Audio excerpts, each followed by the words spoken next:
Hello and welcome to day 22 of #Popcorn Horror Fest. We're on the home straight, we're nearly there.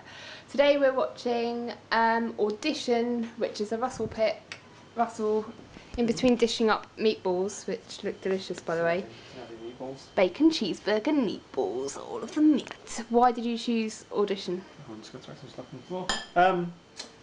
Because I think it's a very good film. Bring the plate to the food. No, that's a stupid idea. It's a very good film that I haven't seen in many years, and I quite want to revisit, and I quite want to get your take on it. You think it's... No, that's just an open window. You think it's a good film? Yeah. Okay. Which means you'll probably hate it after last night, which we still need to discuss again properly. No, we don't.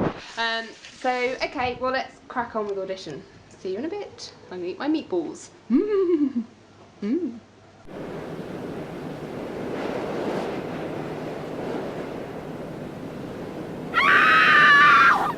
Audition. Yes. Why did you choose it? What was it? How do you feel about it? You wouldn't tell me anything about it. I wouldn't. You Well, watched it. I think even not saying anything about it, but knowing that it's part of a horror film festival, as it were, is almost giving something away. I think really about the film, it being because it kind of switches genres and tones quite a few times throughout, starting off as some sort of rather sad, then into sort of bumbling, almost awkward romantic film. Yeah. Before finally switching tone to something an awful lot more And boy, sinister, does it switch. but also just just almost frantic in the way that there are sort of just weird psychedelic dream sequences all thrown in there just to completely take you off guard. Yeah. So I don't know if you were kind of watching it almost wondering when's it going to get, or where exactly is it going to end up, or what's going to go on. I didn't know. I don't know how. It's a very strange. Yeah, I don't know how. Experience. I think, especially I found it. I find it the first time a very strange, unnerving experience, but I think I was able to enjoy it a lot more.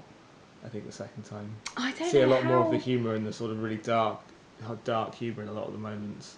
I don't know how I feel about it. It's a really strange feeling having just watched it. For a lot of the film, I would say almost 2/3 of the film, if you sort of know that it's in the horror genre, you're sort of thinking, well, what the hell is this? This is not horror. And so that's how I felt, and I was kind of bored really by the story. Like, it wasn't that exciting. But then, as you say, it takes a massive twist towards the end of it, and it is just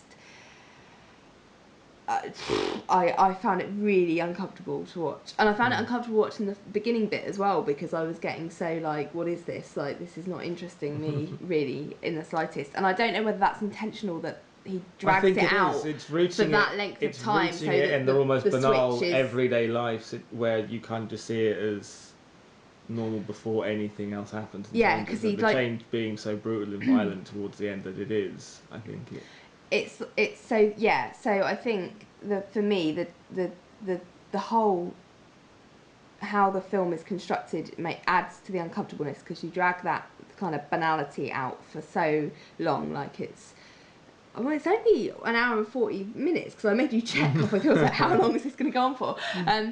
But it feels so much longer, I think, because the first bit drags, as you say, potentially on purpose, so that when the switch does come, it's just such a shock and such a contrast, and like, boy, does it go to the other end of the spectrum. Like, that torture sequence is, I couldn't watch for most of it because it was just too much, but it wasn't too much in a way that felt gratuitous, and I can't explain why, because I don't know, it just felt really, it's odd. It was like, almost like a love story, but a horror love story, which is weird. Exactly what it is. Because she, just wants to be loved by one person and one person only, because she's a product of horrific abuse as a child. She's expressing her love up. The only way she knows how. And the only way she knows how to express love, is through pain. And he just, wanted to remarry because his wife died early on.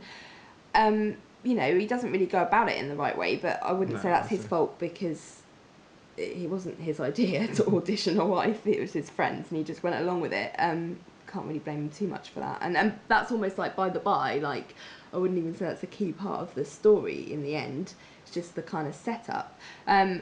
It's just I don't know, I just feel odd, really odd. It's an odd film, and I can't work out if that means I think it's a good film or not. I don't think it's a bad film. I'm not rushing to want to see it again at all, because it was not fun to watch. But I don't feel as upset about it as I did about Martyrs. I just feel a bit confused. Let it sit with you. Give it 6 months or so, and then I think you might be more intrigued to go back and see it again. Let's see someone stick pins in someone's eyes. Yeah, that would be good. Let's do that again. I can't imagine myself ever saying that. So tomorrow we're watching The Mist, which is my pick, and I really like this film, so I'm really looking forward to seeing it. You know, good old Stephen King story, always good value. And I'm sure I'll feel much better after that. Have you seen Audition? What did you think about it? Did you come away just as confused as me? Let us know, and don't forget to leave us a comment suggesting something for us to watch on actual Halloween as the kind of finale to all of this stuff that we've been doing. all of these daily videos. Give us something, a suggestion on how to best go out on a bang, and we'll see you tomorrow. Bye.